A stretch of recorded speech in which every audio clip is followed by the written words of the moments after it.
suis un petit peu métallo, un petit peu saltimbanque. Je suis soudeur de métier et aussi sculpteur sur acier. J'ai un parcours assez atypique, mais qui finalement me permet d'avancer. Je travaille pour la compagnie Yasvincam de Blanquefort, pour une compagnie d'artifice aussi assez importante dans la région. J'ai travaillé aussi pour le groupe de métal Warata de Bordeaux. Donc là, j'ai fait le triptyque pour eux, à la base. Je suis pas mal inspirée aussi par tout ce qui est film Mad Max. Et pareil, par tout ce qui est élément de... Bon, ça va paraître un peu bizarre.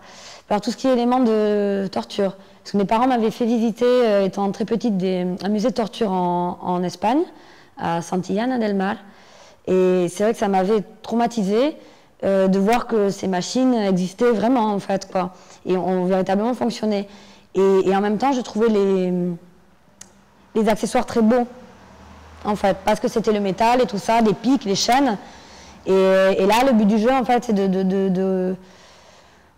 d'essayer de jouer sur les apparences, parce qu'au premier abord, voilà, c'est très dur, très froid, c'est des lames circulaires, c'est piquant, ça fait mal. Et finalement, j'essaye de... Et ça tronçonne. Et finalement, j'essaye de le rendre très très doux, très léger, très subtil, en fait. C'est très très intéressant de faire des sculptures, de voir après que c'est mis en valeur. Et c'est vrai que la première fois que j'ai vu, par exemple, le triptyque, toujours pareil, avec une pluie, des cascades d'artifice devant, bon, j'ai eu la larme à l'œil, quoi. Donc c'est une sorte de contentement très très particulier, une espèce de fierté aussi, puisque, bon, toujours pareil par rapport à cette sculpture monumentale, je l'ai faite, et il faut savoir que je l'ai faite alors que j'avais juste avant fait une table basse.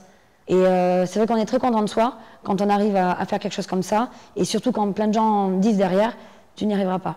Voilà. Donc c'est aussi pour ça que je le fais aussi un petit peu, pour prouver aux gens que ben, voilà, j'ai des rêves et qu'on peut y arriver.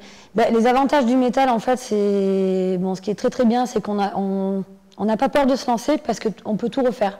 En fait, tout peut se remodeler, se recouper, se réarranger. J'ai vraiment envie là maintenant, vu que j'ai trouvé un local et tout ça, de travailler sur du monumental, de continuer sur cette voie-là.